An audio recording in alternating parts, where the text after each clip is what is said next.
ریاست کو مجبور نہ کریں کہ وہ ایکشن لینے پر مجبور ہو جائے۔ ریاست لوگوں کی جان و مال کی حفاظت کرے گی، ہم کوئی توڑ پھوڑ نہیں ہونے دیں گے، امن و امان کی صورتحال کسی صورت خراب نہیں ہونے دیں گے۔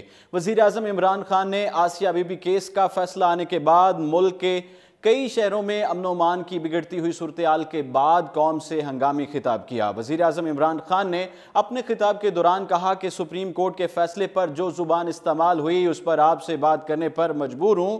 ججز نے جو فیصلہ دیا وہ آئین کے مطابق دیا ہے۔ ہم نے پہلی بار ناموس رسالت کے حوالے سے OIC میں اور UN میں بھی معاملہ اٹھایا۔ کسی کا ایمان اس وقت تک مکمل نہیں ہوتا جب تک نبی کریم صلی اللہ علیہ وسلم سے عشق نہیں کرتا ہے۔ نبی کریم صلی اللہ علیہ وسلم کی شان میں گستاخی آزادی رائے نہیں ہے۔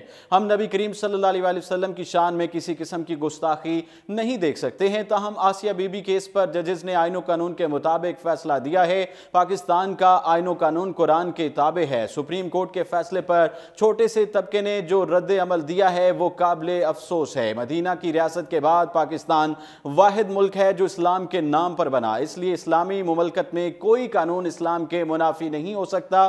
بعض لوگ فوج اور جنرلوں کو کہہ رہے ہیں کہ آرمی چیف کے خلاف بغاوت کریں۔ فیصلے کے بعد کچھ لوگوں نے اپنے خود ساختہ فتوے جاری کر دیے ہیں کہ سپریم کورٹ کے ججز واجب القتل ہیں۔ اس معاملے میں سپریم کورٹ کی فیصلے پر حکومت کو مورد الزام ٹھہرانا درست نہیں ہے۔ سپریم کورٹ کے ججوں نے جو فیصلہ دیا وہ آئین کے مطابق ہے۔ یہ لوگ کوئی اسلام کی خدمت نہیں کر رہے ہیں۔ اس طرح کی باتیں ملک دشمن عناصر ہی کر سکتے ہیں۔ ان کو چاہیے کہ اپنی سیاست اور ووٹ بینک کے چکر میں ملک کے خلاف کام نہ کریں۔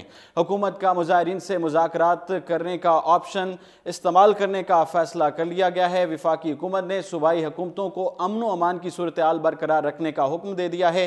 صوبائی حکومتوں نے اس حوالے سے مذاکرات کے لیے لاہے عمل بنانا بھی شروع کر دیا ہے۔ چیف جسٹس کی سربراہی میں 3 رکنی بینچ نے فیصلہ سنایا۔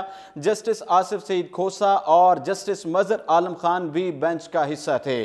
سپریم کورٹ نے لاہور ہائی کورٹ کا فیصلہ کالعدم قرار دیتے ہوئے آسیہ بی بی کو الزامات سے بری کیا اور رہا کرنے کا حکم بھی جاری کر دیا، جس کے بعد ملک بھر میں مذہبی جماعتوں کی جانب سے مظاہرے کیے جا رہے ہیں۔ ملک کے بڑے بڑے شہروں میں حالات بادستور کشیدہ ہیں اور تاحال بہتری کی کوئی امید نظر نہیں آتی ہے، جس پر وزیر اعظم عمران خان کو اس حساس معاملے پر قوم سے خطاب کرنا پڑا۔ اس حوالے سے وفاقی حکومت نے صوبائی حکومتوں کو امن و امان برقرار رکھنے کا حکم دے دیا ہے۔